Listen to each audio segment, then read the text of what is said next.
हाँ बेटा, सभी को नमस्कार। अभी आप हिंदी साहित्य का इतिहास पढ़ रहे हैं और वैसे ये पढ़ी हुई चीज़ें हैं, ये समझ लो कि आप इसका रिवीजन कर रहे हैं। आपके लिए बहुत अच्छी बात है कि ये सारी चीज़ आपकी पढ़ी हुई हैं और आप उनका रिवीजन कर रहे हैं। पीडीएफ की कोई आवश्यकता नहीं है। पीडीएफ का मतलब है कि आपके पास नोट्स पहले से तैयार हैं, इसलिए नोट्सों की आपको ज़रूरत नहीं है। आप वीडियो पढ़ने के बाद जो मैं यहाँ आपको वीडियो में पढ़ा रहा हूँ, जो क्लास में पढ़ा रहा हूँ, उसको आप क्लास में देख लीजिए। क्लास में लिखाई हुई जो नोट्स हैं उनको देख लीजिए, उनको आप पढ़ लीजिए, उनको आप होमवर्क में देख लीजिए। उसके बाद में आपको लिखने की आवश्यकता नहीं है। हाँ, तो कल की क्लास में अपने चल रहा था बेटा क्या कि भारतेंदु युग के प्रमुख साहित्यकार व उनकी रचनाएं। भारतेंदु युग के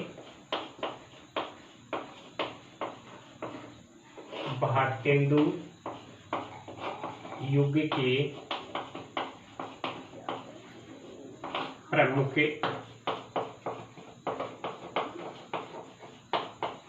साहित्यकार व उनकी रचनाएं। आपने एक तो पढ़ लिया था भारतेंदु जी के बारे में। अब आप पढ़ेंगे दूसरा जो साहित्यकार है, दूसरा जो कवि है, वह है बद्री नारायण चौधरी। तो आप पढ़ेंगे बेटा किसके बारे में? बद्री नारायण चौधरी, जिनको हम प्रेम धन कहते हैं, उपनाम या जिनको प्रेम धन के नाम से जाना जाता है। तो देखिए बेटा, बद्री नारायण चौधरी का महत्वपूर्ण योगदान है भारतेंदु युग में। इनका जन्म 1855 ईस्वी में और मृत्यु उनकी 1923 ईस्वी में हुई थी। इनका जन्म 1855 ईस्वी और मृत्यु 1923 ईस्वी। जन्म 1855 ईस्वी और मृत्यु 1923 ईस्वी में, 23 ईस्वी में इनकी हुई थी। अब देखिए, वैसे भारतेंदु जी के समकालीन कवि हैं, उनसे थोड़े ही दिनों बाद इनका जन्म हुआ था और इनका योगदान भी महत्वपूर्ण माना गया है। इनका जन्म स्थान माना जाता है, इनका जन्म स्थान है मिर्जापुर। मिर्जापुर में, जो कहाँ है? उत्तर प्रदेश में। इनकी रचनाएं देख लीजिए बेटा। इनकी रचनाएं कौन कौन सी हैं उनको आप देखिए। जैन जनपद, हार्दिक हर्षादर्श। तो जीर्ण जनपद, हार्दिक हर्षादर्श। इसके बाद में देखिए मयंक महिमा, वर्षा बिंदु, मयंक महिमा, वर्षा बिंदु, आनंद अरुणोदय,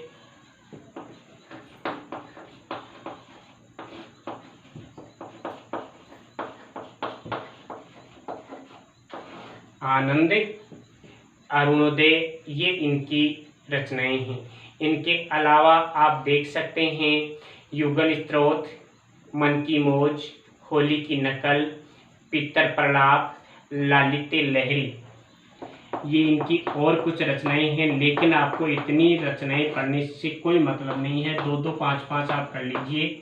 लालित्य लहरी और पितर प्रलाप। इस पितर प्रलाप को आप इस प्रकार से भी लिख सकते हैं, पितर प्रलाप।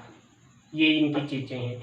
अब इनकी कुछ उपलब्धियां हैं जो आप नोट लगा करके लिखिए बेटा। देखिए बेटा, इन्होंने भारतेंदु हरिश्चंद्र की जो रचनाएं थी उन्हीं की तरह इन्होंने अपनी रचनाओं का संकलन किया है। इन्होंने 1881 ईस्वी में आनंद कादम्बिनी नामक एक मासिक पत्रिका का इनके द्वारा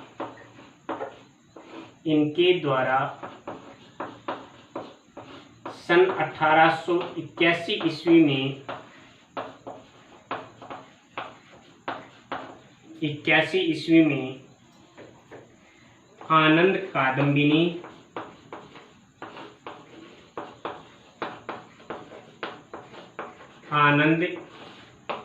कादम्बिनी नामक मासिक पत्रिका और 1893 में नागरी नीरद नामक एक साप्ताहिक पत्रिका का संपादन किया था। वह 1893 ईस्वी 1893 ईस्वी में नागरी नीरद नामक पत्रिका का संकलन किया था, पत्रिका का संपादन किया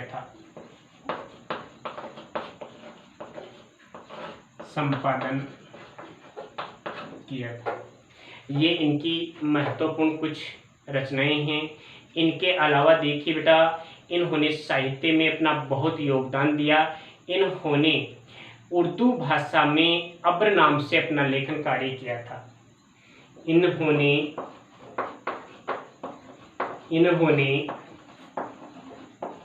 उर्दू भाषा में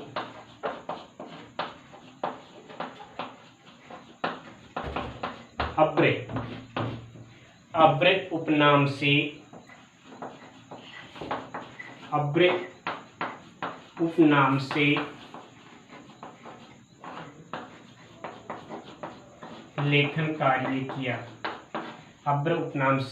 लेखन कार्य किया था। तो बेटा, ये थे भारतेंदु युग के दूसरे प्रमुख कवि, जिनका नाम है बद्री नारायण चौधरी उर्फ प्रेमघन। आप पढ़ रहे हैं तीसरे जो साहित्यकार हैं उनको, वो है प्रताप नारायण मिश्र, जो ये मान लो कि बहुत बड़े साहित्यकार थे और उन्होंने हिंदी साहित्य में अच्छा योगदान दिया है। तीसरे जो साहित्यकार हैं वो है प्रताप नारायण मिश्र।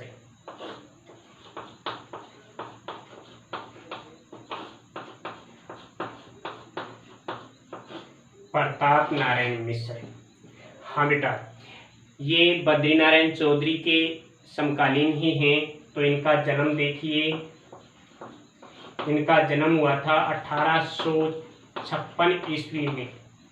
बद्री नारायण चौधरी का जन्म कब हुआ था? 1856 ईस्वी में। और इनका निधन हुआ था, इनकी मृत्यु हुई थी 1894 ईस्वी में। यानी इनका भी जीवन काल ज़्यादा लंबा नहीं था। इनकी जो रचनाएं हैं उन रचनाओं को देखिए आप। प्रमुख जो रचनाएं हैं उन रचनाओं को देखिए। इनमें है प्रेम पुष्पावली, मन की लहर, प्रेम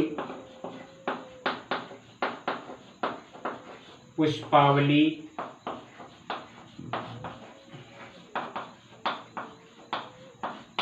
मन की लहर, लोकोक्ति शतक,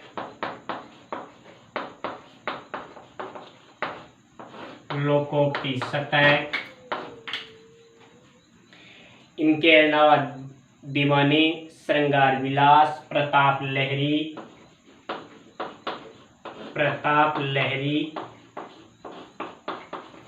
दीवाने, श्रृंगार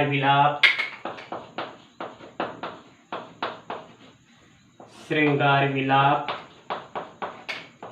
इत्यादि इनकी प्रमुख रचनाएं हैं। इनके अलावा आप देख सकते हैं नवरात्र के पद, तृतीयन ताप, रसकान शतक, हिंदी की हिमायत, ये इनकी प्रमुख रचनाएं हैं। इनकी जो पत्रिकाएं थी उनका देखिए बेटा, इन्होंने 1883 ईस्वी 1883 ईस्वी में कानपुर से ब्राह्मण नामक एक मासिक पत्रिका का संकलन किया था। तो नोट में लिखिए, इनके द्वारा 1883 ईस्वी में कानपुर से ब्राह्मण नामक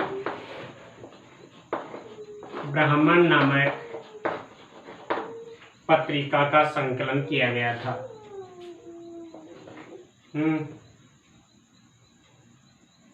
ब्राह्मण नामक पत्रिका का संकलन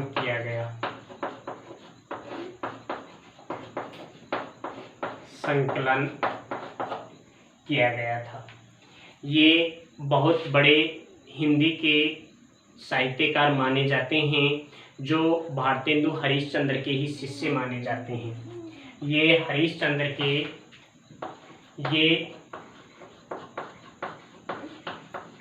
भारतेंदु जी के शिष्य माने जाते हैं,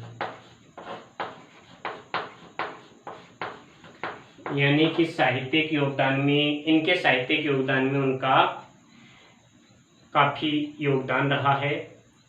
ये हिंदी के बहुत बड़े हिमायती माने जाते हैं। इनको हिंदी के हिमायती नाम से जाना जाता है। इनको हिंदी के हिमायती नाम से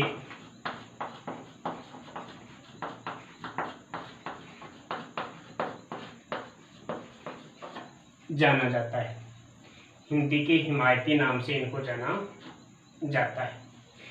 इन्होंने हिंदुस्तान यानी हिंदुस्तान का नारा दिया था। इनके द्वारा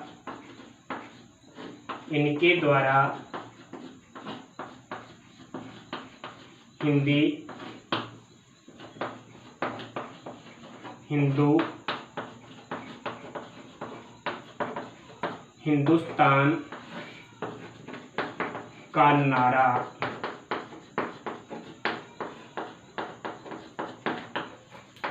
दिया गया था, यानी हिंदी के लिए काफी कुछ योगदान प्राप्त हुआ था।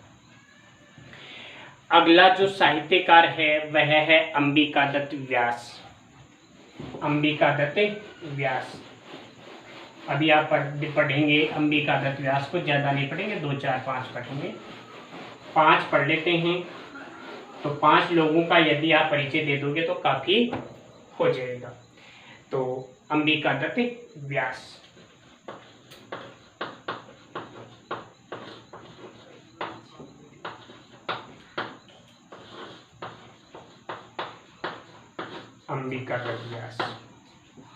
अंबिकादत्त व्यास का जन्म 1858 ईस्वी में, इनका जन्म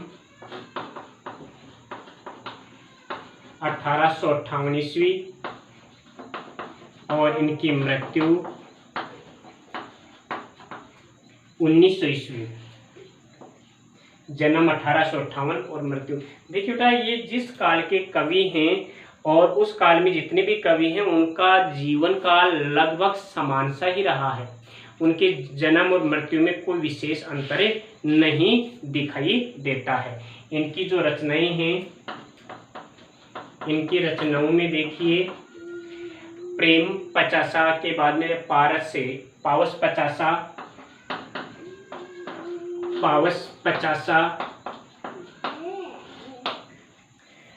सुकवि सतसई,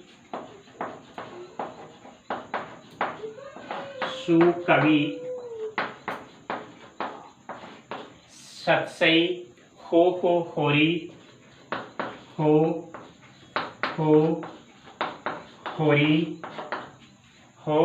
होरी, बिहारी बिहार,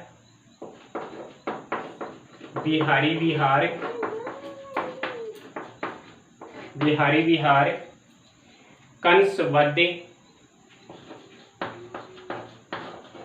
कंसवध, इत्यादि इनकी प्रमुख रचनाएं हैं। इनके बाद में देखें तो इनके द्वारा जो पत्रिकाएं थी, उनकी एक पत्रिका थी पीयूष प्रवाह। नोट में लिख लीजिए, आप नोट में लिख लीजिए। इनके द्वारा पीयूष प्रवाह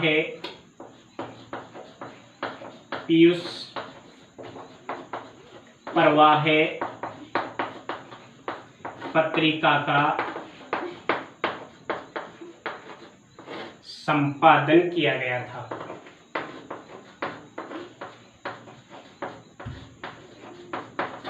पीयूष प्रवाह पत्रिका का इनके द्वारा संपादन किया गया। इनको सुकवि की उपाधि भी दी जाती है। इनको सुकवि की उपाधि भी दी जाती है। सुकवि की उपाधि भी दी जाती है। तो ये थे अंबिकादत्त व्यास। इसके बाद में एक कवि पढ़ते हैं अपन, बालकृष्ण भट्ट। देखिए बेटा, बालकृष्ण भट्ट जो हैं, ये पुनर्जागरण काल के, ये भारतेंदु युग के सबसे वरिष्ठ कवि माने जाते हैं। बालकृष्ण भट्ट साहित्यकार हैं। बालकृष्ण भट्ट, ये एक ही और पढ़ेंगे अपन, 5 लोगों का परिचय दे देंगे। बालकृष्ण भट्ट ये सबसे वरिष्ठ कवि माने जाते हैं। इनका जन्म है 1844 ईस्वी, ध्यान रखना। सबसे वरिष्ठ कवि के रूप में माने जाते हैं। और इनकी मृत्यु है, हालांकि जीवन काल ठीक था इनका, इनकी मृत्यु थी 1914 ईस्वी में। इनकी जो रचनाएं हैं वो कलिराज की सभा रचनाएं हैं। कलिराज की सभा,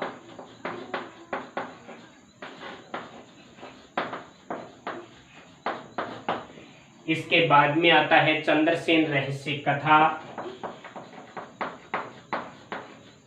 चंद्रसेन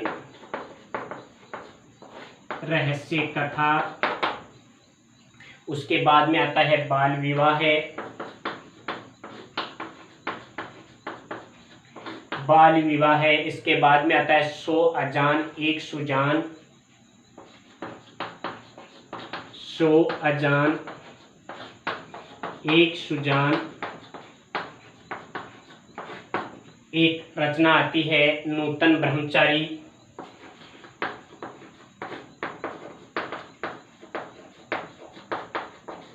नूतन ब्रह्मचारी इत्यादि इत्यादि। अब इनका जो अन्य योगदान है वो देख लीजिए, एक नोट में लिख लीजिए। ये भारतेंदु युग के सबसे वरिष्ठ कवि माने जाते हैं। ये भारतेंदु युग के सबसे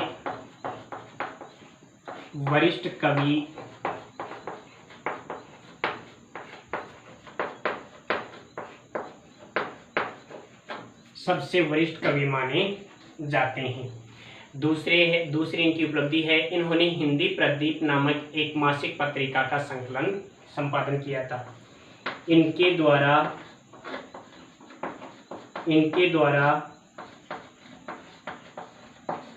हिंदी प्रदीप नामक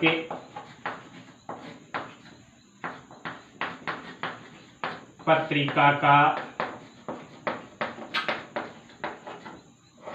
संपादन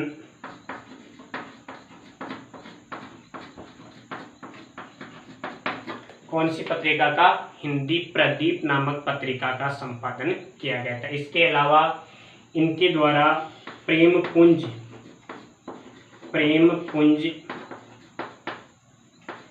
पत्रिका का भी संपादन किया गया। तो बेटा भारतेंदु युग में ये 3 जो प्रश्न बनते हैं। एक तो भारतेंदु युग यानी पुनर्जागरण काल क्यों कहा जाता है, इसे भारतेंदु युग को पुनर्जागरण काल क्यों कहा जाता है। दूसरा प्रश्न बनता है भारतेंदु युग के प्रमुख साहित्यकारों के बारे में बताइए। फिर है भारतेंदु युग के साहित्यकार व उनकी रचनाओं के बारे में बताइए। तो ये आज पहला जो युग है ये पूरा हो गया। अगला अपन कल की क्लास में देखेंगे द्विवेदी युग या जागरण सुधार काल। धन्यवाद।